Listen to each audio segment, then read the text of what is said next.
글쎄 안 들려 들을 뉴스 없어 아무 뉴스도 귀에 들어오지 않아 듣고 또 들어도 들을 뉴스 없어 만든 게 이 프로야 이동영의 뉴스 정면 승부 주파수 94.5 YTN 뉴스 FM 이동영의 뉴스 정면 승부 3부 시작하겠습니다. 이동영의 뉴스 정면 승부는 라디오 주파수 FM 94.5MHz YTN 라디오 전용 애플리케이션 예스로 실시간 들으실 수 있고요.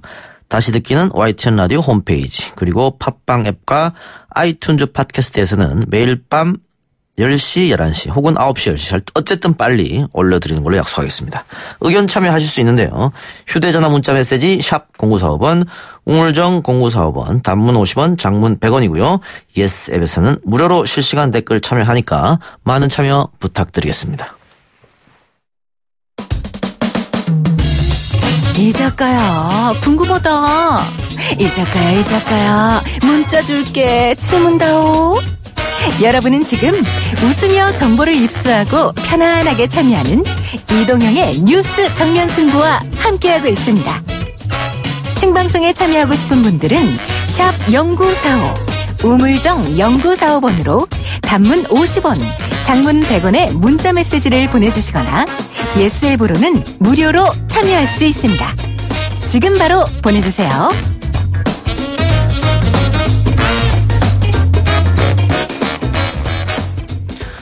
네, 김기식 금융감독원장이 19대 국회의원 시절 피감기관 예산으로 이른바 외유성 해외 출장을 다녀왔다고 해서 상당히 논란이 뜨겁습니다. 야당은 청와대를 향해서 김 원장이 임명 철회를 요구하는 동시에 형사 고발을 해야 한다고 주장하고 있지요. 반면 더불어민주당은 금융개혁을 좌초시키려는 정치 공세다 이렇게 반박하고 있습니다. 바른미래당은 이른바 김기식 갑질 신고센터를 설치하고 김기식 방지법도 발의한다는 입장입니다. 관련해서 바른미래당 권은희 의원 연결해서 이야기 나눠보도록 하겠습니다. 자, 권은희 의원 나와 계십니까? 네, 안녕하십니까. 네, 안녕하세요. 네. 네, 자, 김기식 원장 오늘부터 출근했더라고요? 네, 그러셨더라고요. 예, 어차피 뭐 인사청문회는 필요 없는 자리고 대통령은 제갈 했고요. 그런데 제가 모두에서 얘기했습니다만 일단은 바른미래당에서 김기식 방지법을 발의한다. 여기에 네. 또 그 서명 올린 게 권 의원이죠. 네네, 대표 발의했습니다. 이 법은 어떤 내용이 포함되는 건가요? 예, 지금 김기식 원장과 관련된 부패 혐의는 크게 두 가지 유형인데요. 네.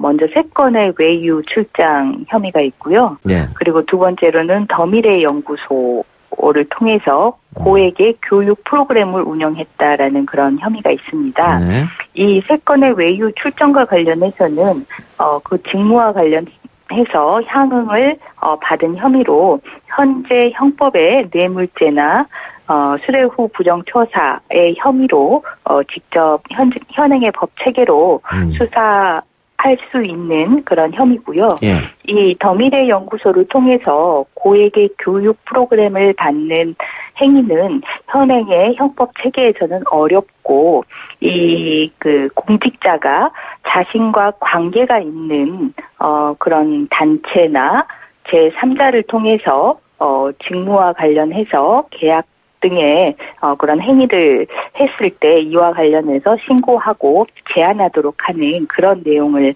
담고 있습니다. 김영란법으로는 안 되나요? 김영란법을 19대에서 논의를 했었는데요. 예. 이 19대의 논의 과정 속 중에서 이 공직사회의 부패를 막고 더 깨끗한 사회를 위해서 정말 기묘한 이 이해충돌 방지 규정이 삭제된 채로 국회에서 통과가 됐습니다. 어쨌든 지금 아까 말씀하신 외유성 출장과 관련해서는 현행법으로도 처벌 가능하다고 하셨잖아요. 네네. 이거 그럼 어떻게 고소나 고발하실 생각입니까? 지금 당 차원에서 고발을 준비를 하고 있고요. 예. 이와 관련해서 더불어민주당은 로비와 대가성을 부인을 하면서 그러고 있죠. 예산으로 다녀왔으면은 그들의 요구를 들어줬어야 됐는데 그렇게 하지 않았다. 예. 혜택은커녕 불이익을 줬는데 어떻게 로비라고 부르냐라고 해서 정말 네. 어처구니 없는 법 인식을 보여줬는데요. 네. 그 현행 형법상 수뢰죄는 직무와 관련해서 금품이나 향응을 수수하면 그로 인해서 성립되는 범죄입니다. 지금 3건의 우즈베키스탄 그리고 미국과 유럽 출장 그리고 우리은행 출장 건은 다 김기식 의원의 소속 상임위였던 정무위와 관련된 활동이었고 특히 이 미국과 유럽 출장과 관련해서 출장 보고서를 보면 김기식 네. 의원의 결산 심사와 관련해서 이런 출장들이 이루어졌다라고 해서 직무 관련성을 뚜렷하게 보여주고 있습니다. 이와 관련해서 모든 비용을 다 피감기관이 부담을 했기 때문에 네. 직무와 관련해서 금품이나 향응을 수수했다라고 충분히 수사를 해야 할 행위고요. 네. 그리고 혜택은커녕 불이익을 줬다. 그리고 사후에 어떤 조치를 하지 않았다라고 하는 거는 이거는 이제 수뢰죄와 별개로 수뢰후 부정처사라는 가중처벌 규정에 해당하느냐를 가지고 따지는 부분인데요. 부정처사가 없었다라고 해서 수뢰가 성립되지 않는 것은 아닙니다. 알겠습니다. 네. 자, 그러면 만일 김기식 원장이 그 자리에서 내려오면 고소고발을 안 하고 계속 있으면 고발하고 이런 스탠스입니까? 어떻게 되는 거죠? 아닙니다. 이건 심각한 그 부패 행위이고 예. 사회에서 반드시 단죄해야 할 행위이기 때문에 네. 그 직을 유지하느냐의 여부와 관련 없이 검찰의 고발을 통해서 수사가 진행되도록 할 예정입니다. 오늘 청와대 김의겸 대변인 브리핑하는 거 보셨죠? 네네. 예, 지금 김의겸 대변인 같은 경우에는 해외 출장이 전부 공적인 목적으로 이루어졌고 적법하다. 그래서 문제가 없다. 이렇게 해명했거든요. 정말 김기식 원장의 이 부패 혐의도 놀라운 일이지만 네. 청와대의 그 해명이 너무 어이가 없었습니다. 네. 이 청와대 이 그 부패나 적폐에 대한 인식이 기본 전제가 내 편이 아닌 부패나 적폐를 대상으로 한다 이런 부분들을 가감없이 보여주는 그런 인식이라고 생각을 하는데요. 네. 이 모든 부패와 적폐 행위는 외관은 공적인 그런 외관을 띠고 있습니다. 하지만 그런 외관에 공적인 외관을 띠고 실질적으로는 사적인 이익, 사적인 목적을 추구를 하는 부분이 문제인 것인데요. 이 실질적으로 사적인 이익을 추구했느냐를 따지는 데 있어서 그 형식이나 절차가 어떻게 진행되느냐가 가장 중요한 부분일 수 있는데 지금 김기식 그 금감위원장 같은 경우 3건의 해외 출장이 이거는 도대체가 볼 수 없는 그런 형식입니다. 예. 국회에서는 다 위원회 차원으로 이런 해외의 공적인 업무를 수행을 하는데 위원회 차원이 아닌 의원 개인 차원에서 이루어졌습니다. 예. 그리고 국회에서는 위원회 차원으로 진행한다 하더라도 그 의원의 비서 등 의원실 직원에 대해서 비용을 피감기관이 부담하는 경우는 없습니다. 근데 이 경우에는 그 의원실 직원의 비용까지 모두 피감기관이 부담을 했고요. 예. 그리고 이 공무와 관련해서 나가는데 이 비용 외에 출장비를 수수하는 경우는 또 처음입니다. 알겠습니다. 구체적 이야기 예. 조금 이따 다시 하기로 하고요. 네. 청와대 얘기를 했으니까 일단 청와대에서는 국민의 기대와 눈높이에 부합하지 않는다는 지적은 받아들인다. 그러니까 뭐 도덕적으로 문제가 있을 수 있지만 법적으로 문제가 없다 이런 스탠스인 것 같은데요. 이건 법적으로 문제인 겁니다. 법적으로도 문제가 있다. 현행 법으로도 문제고 예. 우리 사회가 나아가야 할 방향인 이해충돌 방지 규정에 비추어서도 문제가 있다. 겁니다. 예. 예. 자, 그러면 일각에서 나오는 그 국회에서 늘 관행으로 이루어지던 것 아니냐 이런 지적에 대해서 어떻게 생각하십니까? 제가 조금 전에 말씀을 드렸는데요. 위원회 차원에서 가는 건 괜찮다. 국회에서 예. 예전에 관행이라고 해서 비난받았던 것도 아하. 피감 기관과 위원회 차원에서 예. 의원 개인이 공적인 목적으로 해외 일정을 소화하는 것 이것도 비난받았습니다. 그래서 예. 19대에서는 이런 관행도 거의 없어졌고요. 그런데 김기식 의원의 이 해외 출장은 그런 국회의 관행도 없는 의원 개인이 본인의 직원의 비용까지 떠넘기면서 그리고 거기에 해외 실제 출장에서 필요한 비용을 출장비 형식으로 받아가면서까지 이런 해외 일정을 진행을 했는데요. 이런 국회의 관행은 없습니다. 네, 그 직원이라고 하는 것은 그 인턴 비서를 얘기하는 거죠. 네, 예, 알겠습니다. 자, 그리고 또 한쪽에서는 결국은 야당이 이렇게 김기식 원장 사퇴 요구하는 거, 그 김기식 원장이 강력한 재벌 개혁론자이기 때문에 이것을 배척하는 의도 아니냐 이런 주장도 있어요. 재벌 개혁을 모두가 한 목소리로 이야기를 합니다. 네. 촛불 정신에서도 요구됐었고 그리고 저희 바른미래당에서도 강하게 요구하는 부분입니다. 그런 그 재벌 개혁은 개혁의 의지를 가진 사람이 그리고 스스로 부패하지 않은 사람이 그 개혁의 의지를 실천할 수 있는 것이지 스스로 이렇게 부패한 혐의를 가지고 있는 사람이 입으로만 적폐를 청산하겠다라고 한들 그 적폐가 청산될 리도 만무하고 그 적폐 청산의 과정에서 또 다른 적폐는 쌓여갈 수밖에 없습니다. 혹시 이번 사건을 뺀다고 하면 제외하면 김기식 원장이 그래도 뭐 능력은 있는 사람이다 이렇게 인정할 수 있을까요? 기본적으로 지금 현 정부에서의 전문성은 유일하게 국회 해당 상임위에서의 그 경력을 전문성으로 보고 있는데요. 김기식 원장.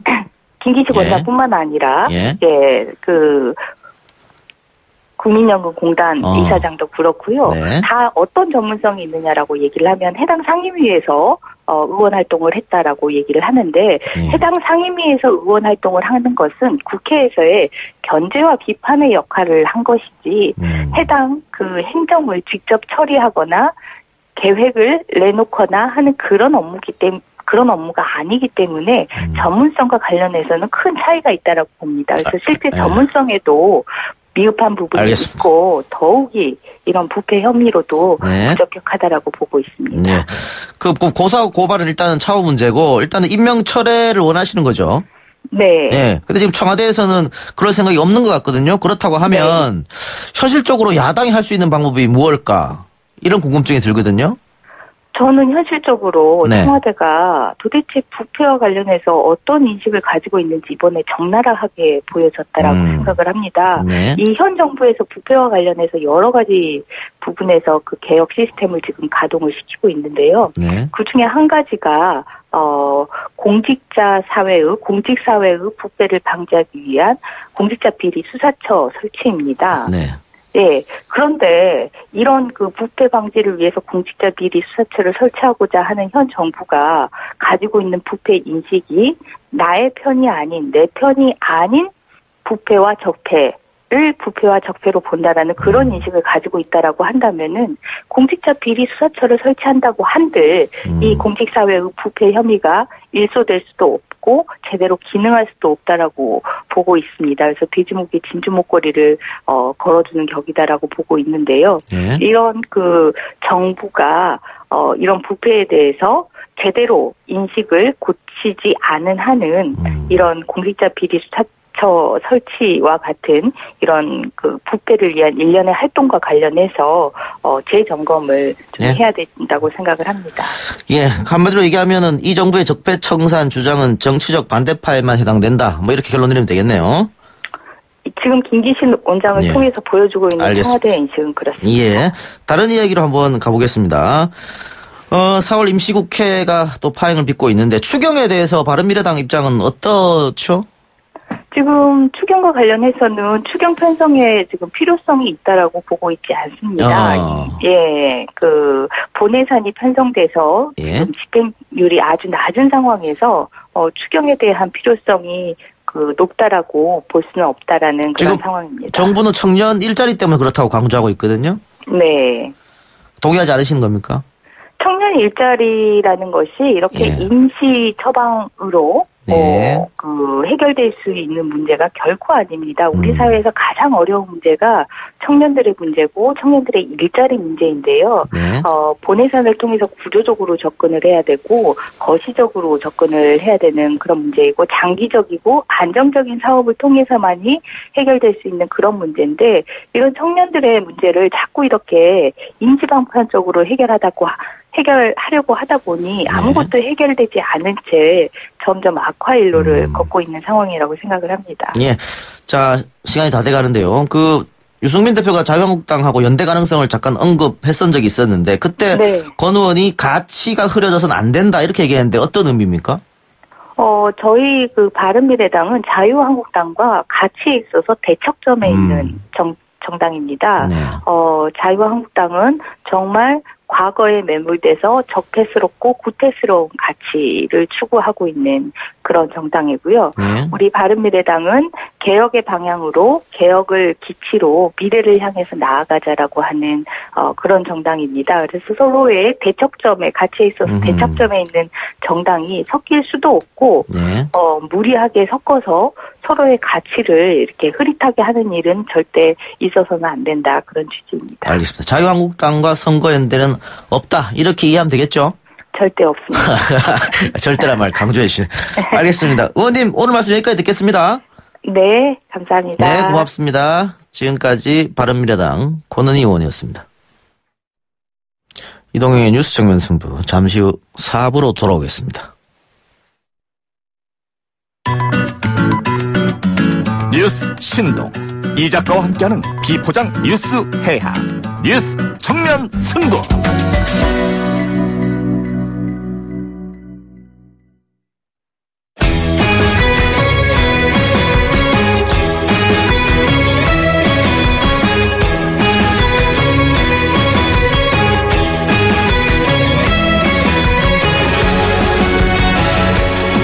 YTN 뉴스 정면 승부 4부 시작하겠습니다.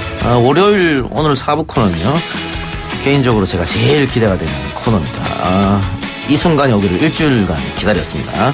최고의 여론조사 전문가들과 함께 6.13 지방선거 민심을 분석해보는 시간 지선아 사랑해. 오늘 첫 시간인데요. 6.13 지방선거까지 계속 이어진다. 이렇게 말씀을 드리고 오늘 첫 시간 두 분 나오셨습니다. 오피니언 라이브 윤희웅 여론분석센터장 또 리얼미터 권순정 조사분석실장 나왔습니다. 어서 오십시오. 안녕하십니까. 안녕하십니까. 네. 이렇게 기대되는 코너가 없어요. 대한민국 최고의 여론조사 전문가 두 분을 모시고 물론 두 분이 그렇게 말을 재밌게 하시는 분들은 아니어서 약간 걱정은 됩니다만은 재밌게 끌어주십시오. 네. 제가 끌어가고 정확하게 분석만 해주시기 바랍니다. 자, 6월 13일에 치러지는 제7회 전국 동시지방선거. 2달 좀 남았죠, 이제? 예. 네. 이제 본격적으로 스타트가 됐다고 봐야 될 것 같아요. 지금 경선 일정도 벌써 나왔고요, 여당. 이미 경선 여론조사 많이 진행되고 있고 확정되는 데도 많아요. 이미 정말 본격화됐다. 네. 단수 공천도 있으니까요. 그렇습니다. 그렇죠. 예. 자, 17개 광역단체장을 놓고 봤을 때, 현재 판세. 한번 얘기해 봅시다. 한국당 같은 경우에 홍준표 대표가 6곳 얘기했나요? 자신의 당대표직을 거는 것? 그렇죠. 6곳. 6곳. 어떻게 가능할 거라고 봅니까? 6곳을 얻지 못하게 되면 네. 당대표직을 사퇴하겠다. 네. 본인이 모든 걸 책임지겠다. 이렇게 얘기를 하면서 이제 최소한 6석을 사수하겠다고 하는 강한 이제 의지를 보이고 있는 상황인데요. 예. 그렇지만 이제 그것이 사실 만만치 않은 목표라고 보여요. 지금 이제 광역자치단체를 세종의 특별자치시를 포함해서 17개인데 17개 중에서 6개를 확보하는 것. 지금 이제 절반에도 못 미치는 것이긴 합니다만은 지금의 여러 가지 분위기상으로 봤을 때 6개 목표를 달성하는 것이 쉽지 않은 그런 상황. 뭐 다시 말하면 이제 지금 더불어민주당 여당인 경우에 10석 이상 뭐 자연스럽게 확보할 가능성이 매우 높은 상황이라고 일단 진단이 되는 상황이거든요. 이후에 여러 가지 상황 변경도 있겠지만 그래서 하여튼 좀 긴장이 되는 상황일 거로 봅니다. 홍준표 대표 입장에서는. 일단 저도 비슷한데요. 일단 정당 지지율을 보면은 민주당이 50%를 넘습니다. 네. 최근에 자유한국당이 강세를 유지하고 있지만 그래도 20% 선이거든요. 네. 그런 부분들도 그렇고 그리고 이념 성향들의 유권자들 이념 성향을 분석을 해보면 중도 4, 진보 3, 보수 2, 예. 한 10%포인트가 차이가 납니다. 이제 이런 측면에서 사실상 민주당 쪽으로 많이 기울어진 것은 사실이고요. 그런 측면에 봤을 때 아까 이제 말씀하셨던 것처럼 6개석을 한국당이 가져갈 수 있겠느냐 그런 부분에서 조금 어렵지 않겠는가 조심스럽게 말씀을 드립니다. 지금 현재로는 방금 말씀하신 것처럼 민주당이 굉장히 압승할 분위기고 대통령 지지율도 높고 말이죠. 그렇습니다. 또 대통령 지지율이 또 투표로 이어진다고 하면 당연히 민주당이 압승으로 끝날 텐데 네. 선거 2달이 짧으면 짧지만 또 굉장히 긴 시간 아닙니까? 그렇습니다. 네. 일단은 어떤 일을 할지 모르는 거고. 예, 맞습니다. 일단은 TK는 2석을 거의 한국당이 가져갈 같아요. 물론 김부겸 장관이 나왔다고 한다면 대구는 거의 50대 50 게임이 아니겠는가 분석이 많았는데 사실 그것도 아니지 않습니까? 예. 그래서 오늘 이철우 의원이 자유한국당 후보로 확정되었는데 사실상 TK 두석은 거의 자유한국당 갈 가능성이 높다. 그런데 PK 같은 경우에 조금 볼 필요성이 있습니다. 김태호 후보가 경남에 나왔죠. 네. 그래서 지난번에 국회의원 선거에서 김경수 후보를 아주 건소한 차로 이겼잖아요. 네. 그리고 선거에서 김태호 후보의 장점 그런 부분들이 되게 많이 얘기가 되고 있습니다. 그러니까 여론조사상에서는 김경수 후보가 경남에서 이길 것이라는 것이 많이 나오고 있지만 실제 들어가다 보면은 조금 좁혀지고 어떻게 상황이 변할지 모른다. 뭐 김태호의 저력이라고도 볼 수 있나요? 한 번도 선거에 패하지 않은? 그렇죠. 그런 부분들도 있고 일단 잘생겼지 않습니까? 네. 그리고 같이 스킨십을 해 들어갈 때의 그런 어떤 공감력 그런 부분들이 상당히 크다고 합니다. 그러니까 한국 정치 이제 모른다 이런 얘기 많이 하거든요. 네. 뭐 정치 역동성을 얘기하자면 뭐 세계 최고라고 할 수 있을 텐데 제가 이제 일본 데이터들도 이렇게 좀 가끔 보긴 하는데 일본 같은 경우도 이제 선거가 있는 경우에 한 3개월 전에 있던 조사 결과들 일본도 여론조사 결과들 이제 나오긴 하는데요. 보게 되면 3개월 후에 선거 결과와 거의 차이가 없어요. 일본 같은 경우는 상당히 이제 평온하게 선거 기간도 지나가고 결과까지 나오는데 예. 한국은 3개월 뭐 이제 지금 2개월이면 몇 번 정치적 세상이 바뀌는 다이내믹 코리아 아닙니까? 있는 것이기 때문에 지금 이제 단정할 수는 없는 것이고 지금의 이제 지표로 단순히 이제 예상을 하는 것이긴 한데요. 되게 이제 어쨌든 정권 초반에 지금 실시되는 상황이거든요. 1년 가까이 되긴 했습니다만은 지금 보면 여러 가지 지표상 정부 여당에 대한 지표가 워낙 좋은 상황이에요. 대통령 국정 지지율이 70% 내외를 계속 유지하고 있는 그런 상황이지 않습니까? 그러니까 정부 여당에 대한 평가인데 우리가 한번 과거 선거를 되돌아보면 1998년도 선거를 지방선거를 한번 생각해 볼 수가 있어요. 네. 당시 이제 김대중 정부가 시작됐던 해였는데 시작되고 이제 몇 개월 되지 않고서 지방선거 치러진 것이거든요. 당시 이제 김대중 대통령이 선거 직전에 60% 이상의 지지율을 보이고 있었거든요. 그런데 당시 선거에서 이제 여당이 여권 연합이죠. 당시는 자민련과 연대한 정권이었지 않습니까? 예. 그래서 16개 중에서 10개를 가져가 버렸어요. 새정치국민회의와 자민련이 합작해서. 대승했네요. 대승을 한 거죠. 그러니까 정권 초반에는 아무래도 이제 지방선거인 경우에는 힘 있는 자치단체장이 나타나서 지역 개발을 해줬으면 그리고 중앙에서 예산을 많이 따왔으면 하는 그 바람이 맞물리기 때문에 실제로 이제 여당이 프리미엄이 약간 작용할 수밖에 없는 측면이 있어요. 근데 98년 예를 들었습니다만 또 반대로 지방선거는 정부 여당의 무덤이다. 이런 말도 선거판에 있잖아요. 예, 그런 말도 있지만 지금 정세 자체가 좀 기울은 측면이 많고 지금 금방 말씀했던 지역적인 이슈, 그리고 예산이라든지 지역 발전 이슈 그 부분도 물론 없지는 않겠죠. 지역 권역에 따라서. 그런데 지금 남북 관계의 어떤 그 정상회담이라든지 개헌 문제라든지 그 워낙 큰 이슈가 있기 때문에 최소한 광역 레벨에서는 전국적인 선거 프레임이 좀 가동될 가능성이 높다라는 생각이 듭니다. 그 2006년 같은 경우에는 노무현 정부였었는데 참여정부였었는데 노무현 대통령의 국정 지지율이 30%대였거든요. 선거 직전에. 네. 그러니까 당시 여당이 참패를 했죠. 참패를 어느 수준으로 했냐 하면 16개 중에서 당시 여당인 열린우리당이 한 석밖에 못 가져갔어요. 그러니까 사실은 이제 반대인 경우도 있는데 그때는 이제 지표가 대통령의 국정 지지율이 현재 이제 낮았던 측면인데 지금과 좀 다른 측면이 이제 있다고 할 수 있겠고요. 반면에 이제 방금 남북관계 말씀을 하셨는데 이 남북관계에 관련해서 이제 진보 정권일 때 좀 이슈가 되는 측면이 있어요. 왜냐하면 진보 정권에서 남북관계를 급속도로 가까워지게 관계 개선을 시도하다가 보수층의 결집이 일어났던 경우들이 사실은 제법 있었거든요.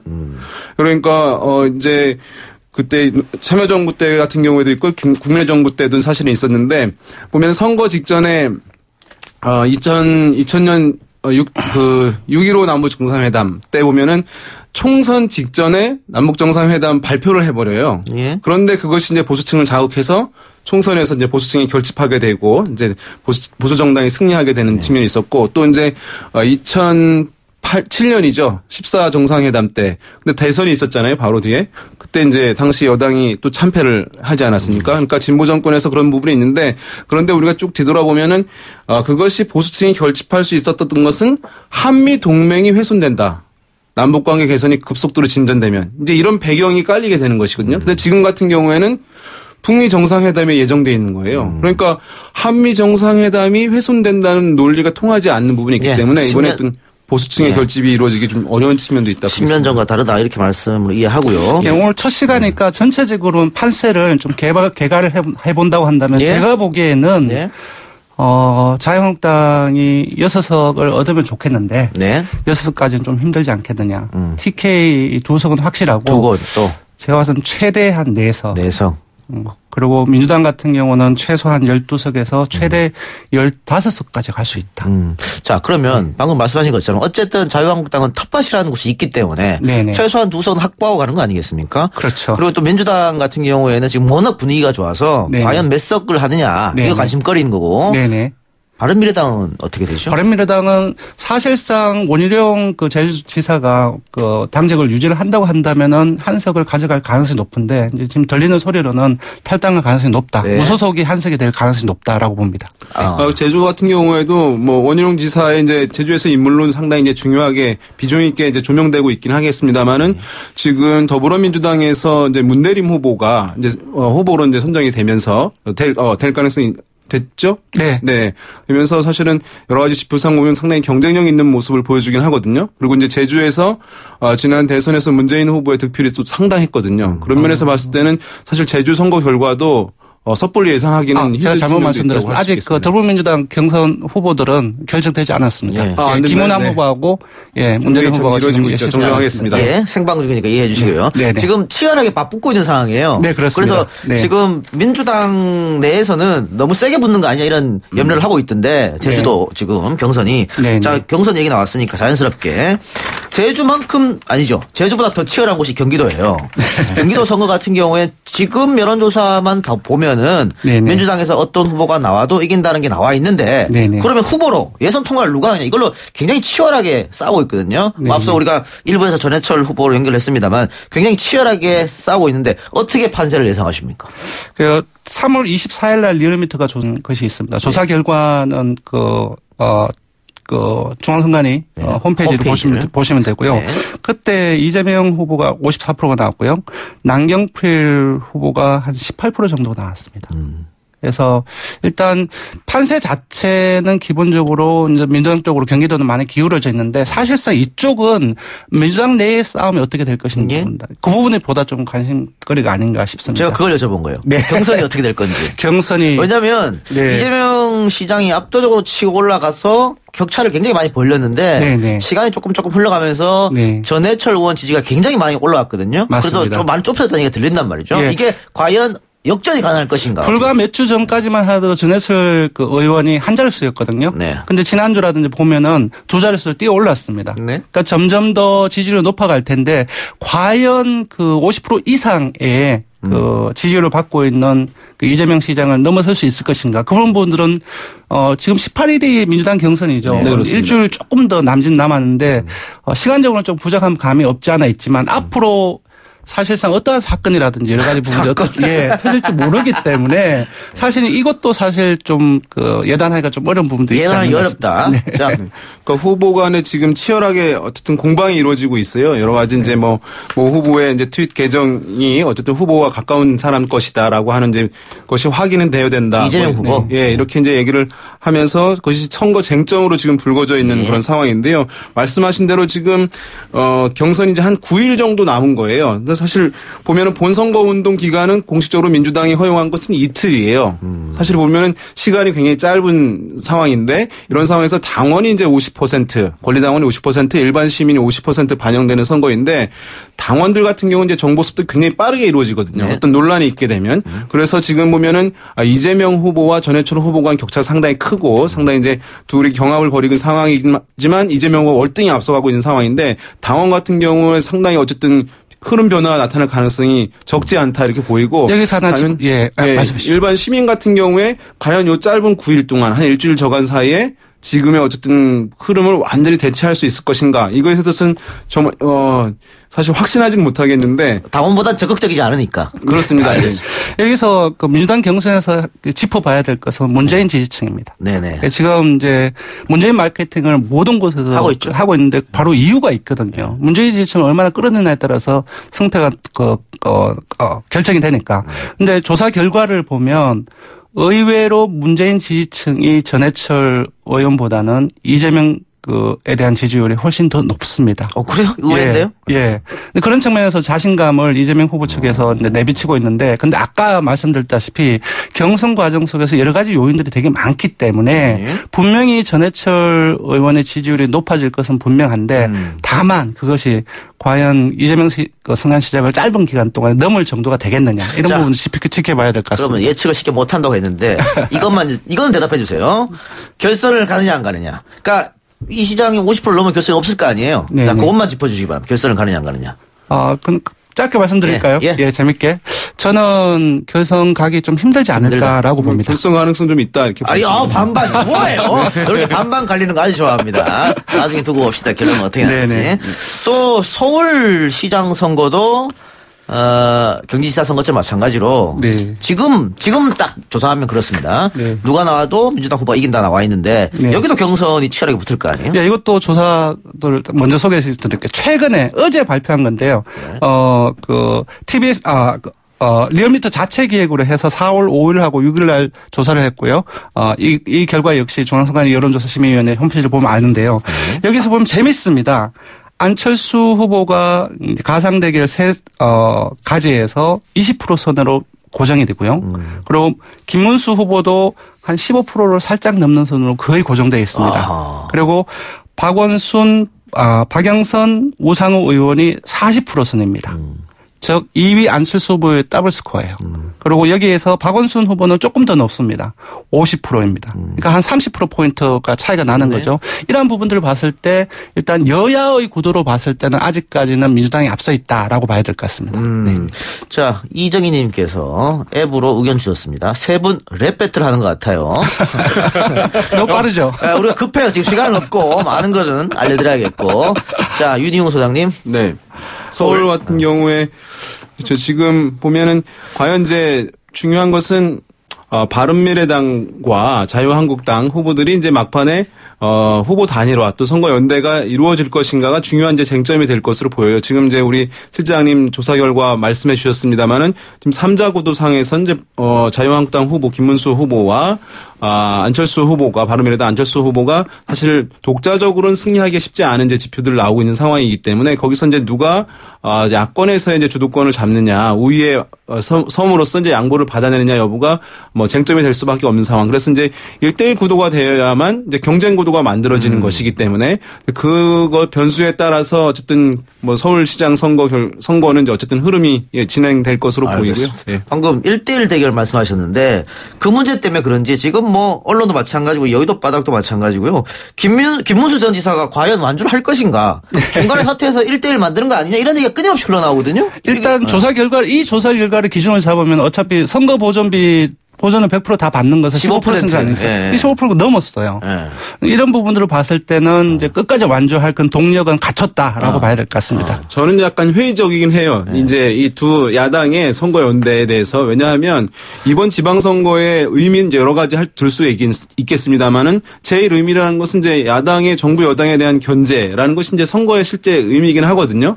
그런데 아까 말씀드렸지만 정부 여당에 대한 지표가 워낙 좋기 때문에 사실 그 의미보다는 이번에는 야권의 주도권을 이후에 어느 정당에 가져가느냐를 판가름 짓는 선거다라고 하는 의미도 그에 못지않게 크다고 보여요. 그러니까 자유한국당과 바른미래당으로서는 보다 나은 성과를 보임으로써 이후에 보수에서의 주도권을 갖는 존재감을 더 발휘함으로써 이제 자기네 정당이 이제 이후에 살아남을 수 있도록 하는 것이 이제 중요한 목표가 될 텐데 선거 연대를 하게 되면 이제 그러한 경쟁에서 이제 뭐 바른미래당이나 이런 정당 같은 경우에 이후에 이제 존재감들 더 약화될 수밖에 없는 상황이거든요. 그런 면에서 봤을 때 선거 연대를 섣불리 진행한다라고 하는 것이 저는 이제 약간 회의적인 측면도 있어 보입니다. 있을 수 있다. 네, 그렇습니다. 저도 완전 비슷한 생각인데 기본적으로 선거라는 공간은 각 정당의 지지층을 결집시키는 과정입니다. 그렇죠. 그래서 어차피 아까 말씀하신 바른미래당이 기본적으로 이 지선에서 올인해서 여기서 끝날 건 아니지 않습니까? 이유를 봐야 한다고 한다면은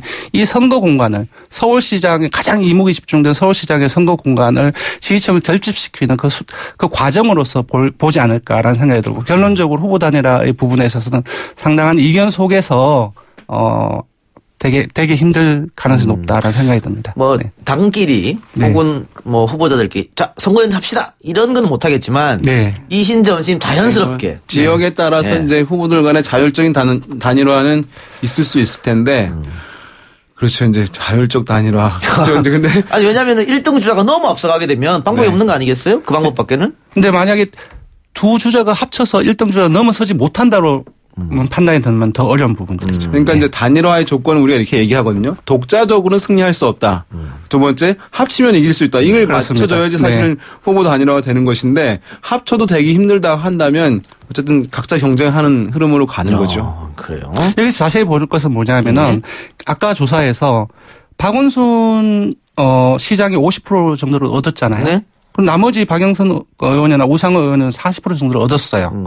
그러면은 박원순 시장이 있을 때하고 박영선 우상호 쪽으로 넘어오면 나머지 10%가 이동을 해야 되잖아요. 어디로 가느냐. 예, 그렇죠. 예. 근데 아까 말씀드렸다시피 안철수 후보 20%선 그리고 김문수 후보 15%선 나머지 뭐냐면 유보총을 빠졌다는 겁니다. 그 말은 대부분의 박원순을 선택했던 사람들이 다른 세트에서는 10%층은 유보총을 빠졌다는 거. 그 사람들은 대부분 다시 민주당으로 갈 가능성이 없다는 거죠. 예. 알겠어요. 그러니까 표 확장성의 측면에서는 사실상 안철수 후보나 김문수 후보가 좀 약점을 많이 가지고 있다고 봐야 될 것 같습니다. 알겠습니다. 네. 그런데 여론조사 전문가 두 분을 모시고 우리가 이야기를 하고 있는데 홍준표 대표가 여론조사 기관의 조사를 믿지 않는다. 제가 여론조사 기관에 저희도 나왔는데 이제 어떤 선거에 출마하는 후보들을 이제 미팅을 하게 되면 얘기를 합니다. 이제 사실 한국적 상황에서 역동적인 역동성을 지닌 한국 정치 선거 상황에서 이제 여론조사 결과들 그때 나오는 것들을 사실은 우리도 이제 100% 믿을 수는 없는 것이다. 그렇지만 여러 얘기들이 있는 상황에서 그나마 제일 믿을 수 있는 게 이제 여론조사 결과다 이렇게 얘기를 하거든요. 그래서 사실은 이것을 이제 참조하지 않고서는 어떤 선거의 전략도 짤 수도 없는 것이고 뭔가 이제 자원들을 활용하는데 좀 계획들을 짤 수 없는 것이기 때문에 그래서 아예 부정한다. 아마도 홍준표 대표님도 아예 부정하는 건 아니실 거라고 보여요. 네, 앱으로 계속 의견 주시고 있는데요. 신창용님께서 역시 꿀잼. 두 분의 전문성에 이 작가의 탁월한 진행을 더하니 기가 막히네요. 이 작가님 때문에 42년 만에 YTN 라디오 들으려고 어플 깔고 아이디 만든 보람이 있네요. 감사합니다.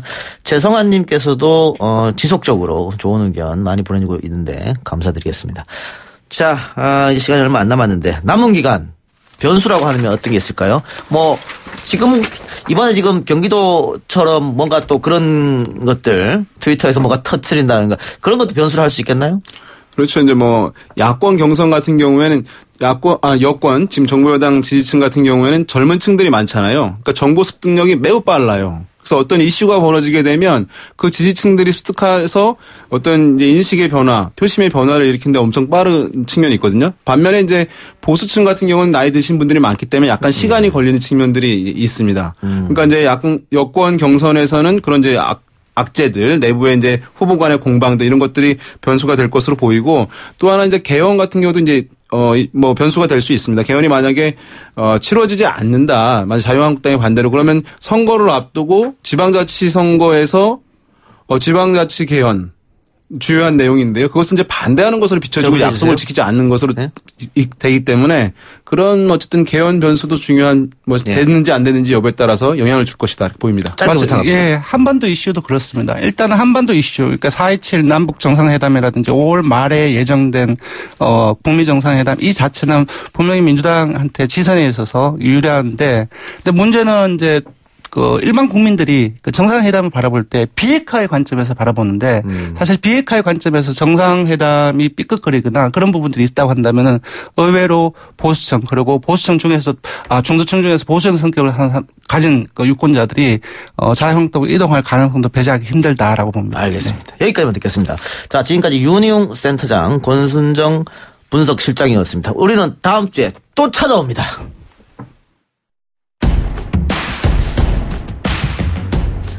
네, 박근혜 전 대통령의 1심 판결이 있던 날 서초구 지법 앞에는 일명 태극기 부대라고 불리는 박근혜 열성 지지자들의 집회가 있었습니다. 그들은 1심 판결에 불복해서 정치 재판이라고 소리치고 심지어는 마마 지켜드리지 못해서 죄송합니다라고 울부짖었다고 합니다. 상식적인 사람의 눈으로 봤을 때는 눈살이 찌푸려지는 광경이었을 것입니다.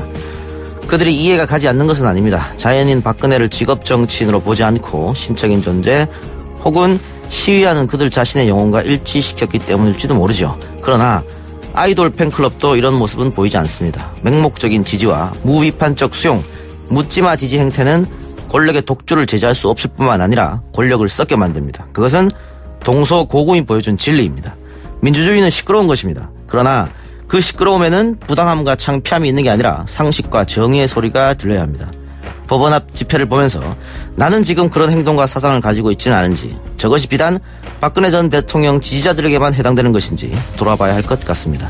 이동영의 정면승부, 오늘 순서 조용필의 이젠 그랬으면 좋겠네 들으면서 마치겠습니다. 감사합니다.